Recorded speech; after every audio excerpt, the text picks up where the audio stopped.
नमस्ते, छत्तीसगढ़ में आपका स्वागत है। मैं हूं गीतू चौहान। बुलेटिन की शुरुआत करते हैं। छत्तीसगढ़ में धर्मांतरण पर सियासत जारी है। बीजेपी लगातार इस मुद्दे को लेकर हमलावर है। अब बीजेपी ने इस मसले को लेकर जेल भरो आंदोलन की बात कह तक डाली है। उधर केंद्रीय राज्य मंत्री रेणुका सिंह ने सक्रिय हो गई हैं और बलरामपुर में उन्होंने एक युवक की घर वापसी कराने का भी दावा कर दिया। देखिए रिपोर्ट।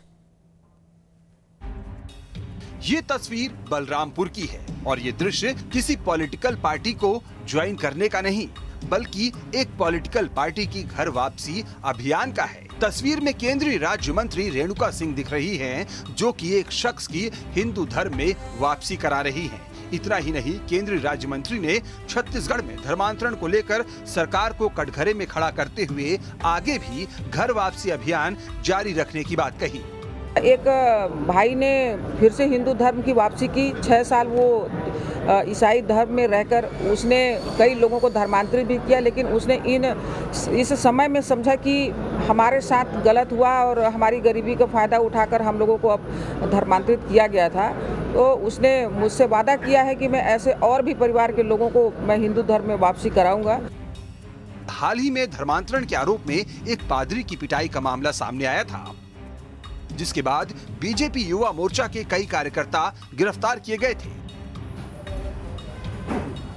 सोमवार को छत्तीसगढ़ बीजेपी के सीनियर लीडर्स रायपुर केंद्रीय जेल पहुंचे और अपने कार्यकर्ताओं से मुलाकात की। इतना ही नहीं, बीजेपी ने न सिर्फ इसके खिलाफ जेल भरो आंदोलन की चेतावनी दी, बल्कि आरोप लगाया कि पूरे छत्तीसगढ़ में जोर शोर से धर्मांतरण का खेल जारी है। धर्मांतरण का जो मामला चल रहा है, उसमें हमारे 10 कार्यकर्ताओं के ऊपर में FIR है, जिसमें 3 अंदर हैं और कुछ बाहर हैं, और उनके ऊपर में गैर जमानती धाराएं लग गई हैं और पूरे प्रदेश में धर्मांतरण जोरों पर है, जो कि चिंता का विषय है।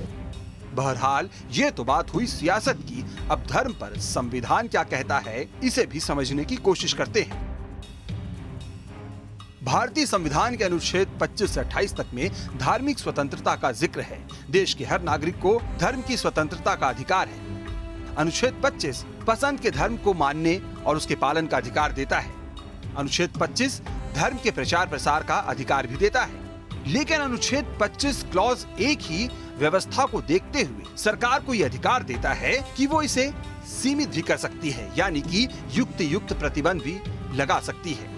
अनुच्छेद 26 धार्मिक कार्यक्रम आयोजित करने, संस्थाएं बनाने का अधिकार देता है। अनुच्छेद 27 किसी धर्म विशेष को दान देने के लिए बाध्य करने से रोकता है। अनुच्छेद 28 सरकारी फंडिंग वाले संस्थान में धार्मिक शिक्षा पर पाबंदी लगाता है, जबकि अनुच्छेद 30 अल्पसंख्यक समुदाय को शैक्षणिक संस्थान खोलने का अधिकार देता है। मतलब भारत का संविधान भी देश और समाज में व्यवस्था को बनाए रखने के लिए धार्मिक स्वतंत्रता पर युक्त प्रतिबंध लगाता है। लेकिन संविधान से इतर सियासत की बात करें तो ये बिना किसी रोक टोक और प्रतिबंध के जारी है। और विपक्षी बीजेपी के तेवर से भी साफ है कि अब 2023 की चुनावी नैया वो धर्मांतरण की वैतरणी पर ही पार करने की जुगत में है, क्योंकि छत्तीसगढ़ में भूपेश मॉडल ने खेती किसानी और आदिवासियों के मुद्दों पर बीजेपी पर बढ़त बना ली है। Team news state.